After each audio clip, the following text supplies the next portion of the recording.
Good afternoon, students. How are you all? I hope you all are fine and you are doing your work very well at your home. Dear students, last time in previous lecture we completed the topic colloids and emulsions. Today we are going to discuss another topic of the unit, that is catalysis. So dear students, before studying catalysis, we must know about the basic terms used in catalysis. So first is catalyst. कुछ चीज़ें इसमें ऐसी हैं जो हम already पढ़ चुके हैं, फिर भी इनको दोबारा से बता रहे हैं। कैटालिस्ट क्या होता है? Catalyst is defined as a substance which can change the speed of reaction without undergoing any change in its mass and its chemical composition at the end of reaction. यानी कि कैटालिस्ट वो substance होता है जो chemical reaction की speed को change कर सकता है, और केमिकल रिएक्शन जब होती है उस दौरान उसके मास में कोई चेंज नहीं होता, और eight the end of reaction उसकी केमिकल कंपोजिशन में कोई चेंज नहीं होता, तो उस सब्सटेंस को हम क्या बोलते हैं? कैटलिस्ट बोलते हैं। फॉर एग्जांपल, अब जनरली हम बात करते हैं कि केमिकल रिएक्शन लेते हैं decomposition of potassium chlorate KClO3, its name is potassium chlorate. तो पोटासियम क्लोरेट की डीकम्पोजिशन अगर हम करते हैं by heating, then without any catalyst हम करें तो this reaction takes place at the range of 653 to 873 Kelvin temperature. This decomposition process takes place in the range of temperature between 653 and 873 Kelvin, but same reaction is carried out in presence of catalyst MnO2 manganese dioxide, then this reaction takes place at much lower temperature and also this reaction takes place at very faster rate than that of a previous case। मतलब क्या है कि MnO2 जो catalyst है इसकी presence में reaction fast भी होती है, और दूसरा जो पहले टेम्परेचर है उसके कंपैरिजन में लोअर टेम्परेचर पर भी होती है। So dear students, with this example you may have understand about the role of catalyst. Next, catalyst are of two types, positive and negative catalyst. Positive catalyst, जैसे कि नाम से पता चल रहा है, positive catalyst the catalyst which increases the speed of reaction, that is called as positive catalyst. Positive catalyst अब वो स्पीड ऑफ रिएक्शन कैसे जो है इंक्रीज करता है?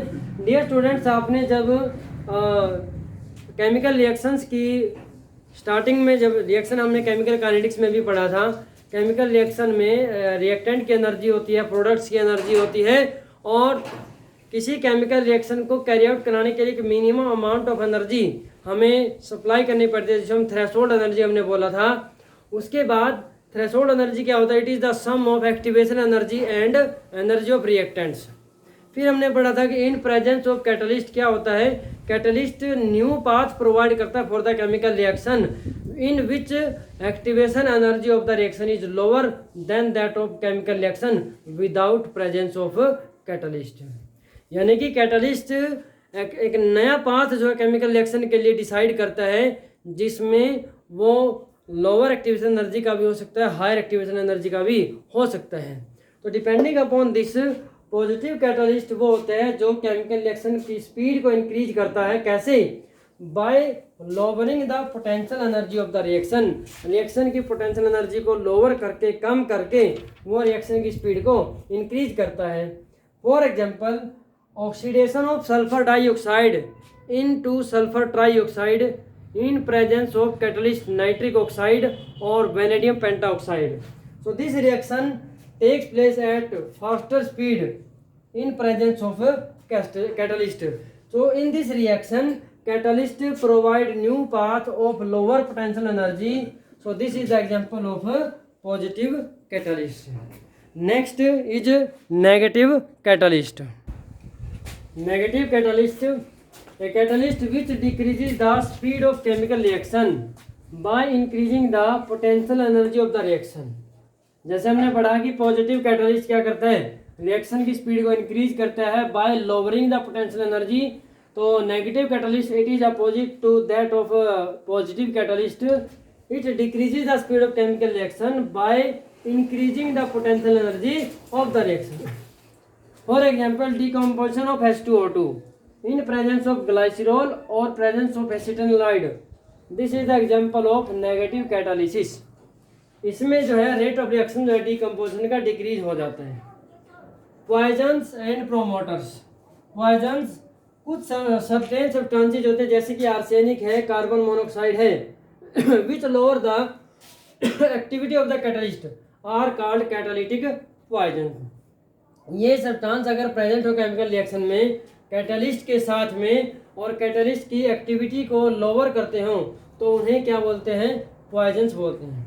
अब डियर स्टूडेंट्स, इसका पता होना चाहिए कि पॉइजन्स किस तरीके से काम करते हैं। जैसे कि we are studying about the surface chemistry and we are dealing with the reactions taking place at the surface of the reaction mixture. In that case poisons वो सब्सटेंसेस होते हैं जो सरफेस के ऊपर एडजॉर्ब हो जाते हैं और जो साइट्स होती हैं, वेकेंट साइट होते हैं, उनको ऑक्यूपाई कर लेते हैं, या फिर सरफेस के ऊपर एडजॉर्बेट जो होगा एडजॉर्बेट के साथ में compete करते हैं एडजॉर्प्शन के लिए, तो वो सब्सटेंसेस जो है पॉइजन की तरह एक्ट करते हैं।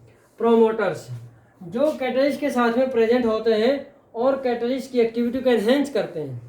For example in Haber process, ammonia की प्रिपरेशन का जो प्रोसेस है Haber process, in Haber process iron act as catalyst. Iron जो है ये कैटलिस्ट का काम करता है एंड मोलिब्डेनम जो एलिमेंट है ये क्या प्रोमोटर का काम करता है।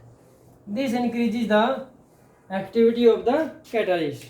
So dear students, next we are going to discuss an important topic that is homogenous and heterogenous catalysis. जो कैटालिसिस हम पढ़ रहे हैं it is of two type, homogenous catalysis and heterogenous catalysis. Paper में बहुत इंपॉर्टेंट क्वेश्चन पेपर में आता है ये। देखो जो कैटालिसिस होता है catalysis it is of two type, one is homogenous catalysis, homogenous catalysis, and second one is heterogenous catalysis, heterogenous catalysis. अब ये होमोजेनस हेट्रोजेनस किस बेस पे बोला गया? देखो, if catalyst is present, if catalyst is present in same phase as that of reactants, as that of reactants, then it is called as homogeneous catalyst, and phenomenon is called as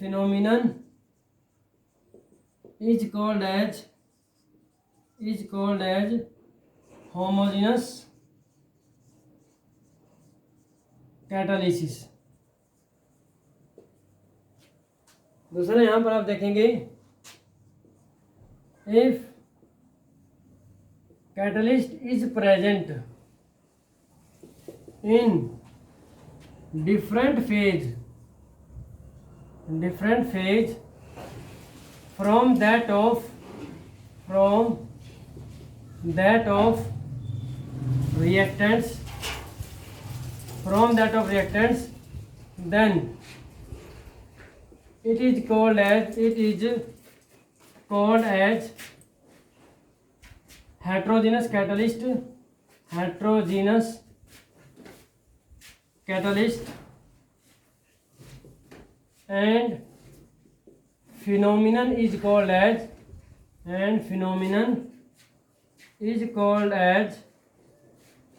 heterogeneous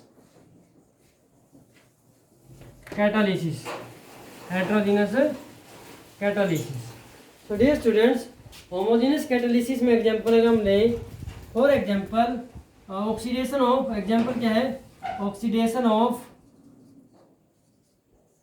SO2 to SO3 in presence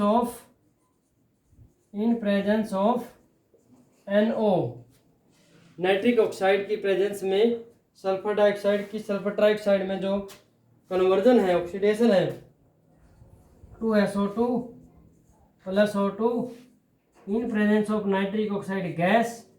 देखो sulphur dioxide जो है it is also gas oxygen it is also gas, nitric oxide it is also gas. To give 2SO3 this is gas. Dear students, आपको जो है product में जो भी है उसकी फेज जो है उसका क्या है, सॉलिड है, लिक्विड है, गैस है, उसको कंपेयर नहीं करना है रिएक्टेंट या कैटलिस्ट के साथ. We have to compare only reactants and the catalyst. If both are in same phase, both are in same state, same physical state, solid, liquid or gas, then that is called as homogeneous catalysis. If this in any reaction catalyst and reactants are in different state, then that is called as heterogeneous catalysis. So dear students, same reaction के अंदर अगर हम V2O5 vanadium pentoxide लें जो कि हमारे पास solid catalyst है 2SO2 plus O2 in presence of V2O5 to give 2SO3. This is the example of heterogeneous catalysis.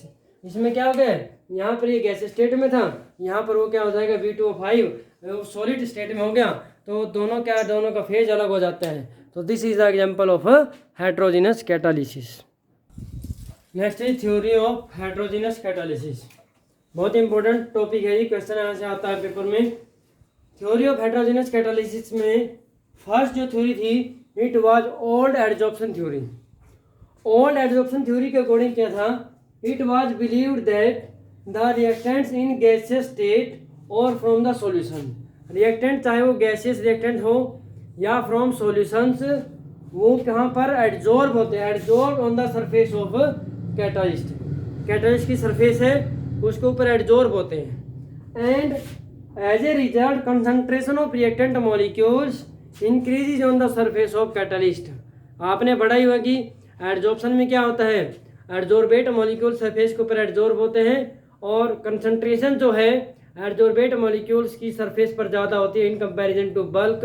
तो वहाँ पर यहाँ पर जो इसी के बारे में बात की गई है कि ओल्ड एडजॉर्प्शन थ्योरी में ये माना गया कि जो गैस रिएक्टेंट है वो गैसियस स्टेट में है या फ्रॉम सॉल्यूशन फेज, वो एडजॉर्ब होते हैं सरफेस ऑफ कैटालिस्ट के ऊपर, जिसकी वजह से क्या होता है कंसंट्रेशन जो है रिएक्टेंट मॉलिक्यूल्स की सरफेस के ऊपर इंक्रीज हो जाती है और hence rate of reaction increase, reaction का रेट इंक्रीज हो जाता है. और फर्दर आपने ये भी पढ़ा हुआ है कि adsorption process takes place with the release of energy, that release of energy increases the speed of reaction.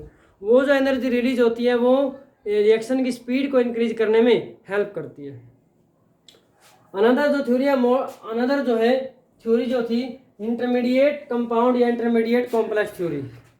हमने जब कैटालिस्ट का डिस्कशन किया, हमने कहा था कि एक जब कैटालिस्ट जो है रिएक्टेंट्स ए और बी के साथ रिएक्शन करता है तो एक इंटरमीडिएट कॉम्प्लेक्स बनाता है, जो कॉम्प्लेक्स जिसमें ए और बी के बीच में बॉन्ड फॉर्मेशन बनना स्टार्ट हो जाती है, सी के साथ मिलकर के कॉम्प्लेक्स बनता है, बाद में फिर वो डिकम्पोज होकर के प्रोडक्ट बनाता है.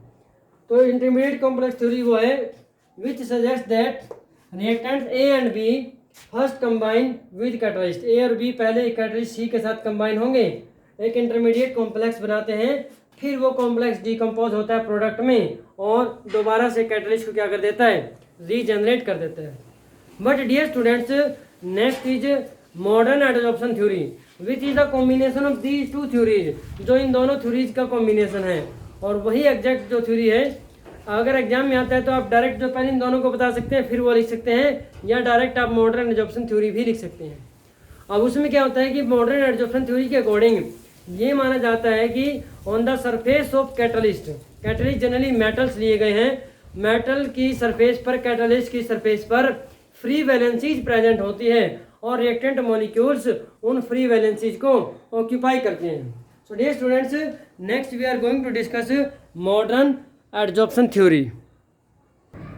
Modern adsorption theory, according to this theory there are free valencies on the surface of solid catalysts, generally metals, on the surface and the mechanism of catalyst involve the following steps.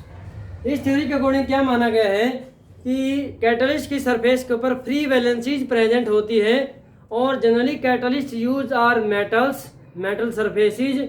और mechanism में क्या क्या step है, first step है diffusion of reactant molecules towards the surface of catalyst. मतलब क्या है कि रिएक्टेंट मॉलिक्यूल्स का कैटलिस्ट की सरफेस की तरफ मूव करना, that is called as diffusion of reactant molecule toward the surface of catalyst.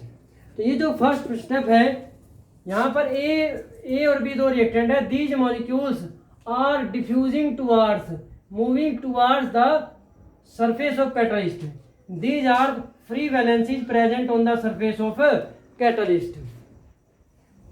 Second step में क्या होता है, adsorption of reactant molecules on the surface of catalyst by forming loose bonds. अब first step में diffusion हो जाता है, second step में देखो loose bond formation takes place with the catalyst by the reactant molecule.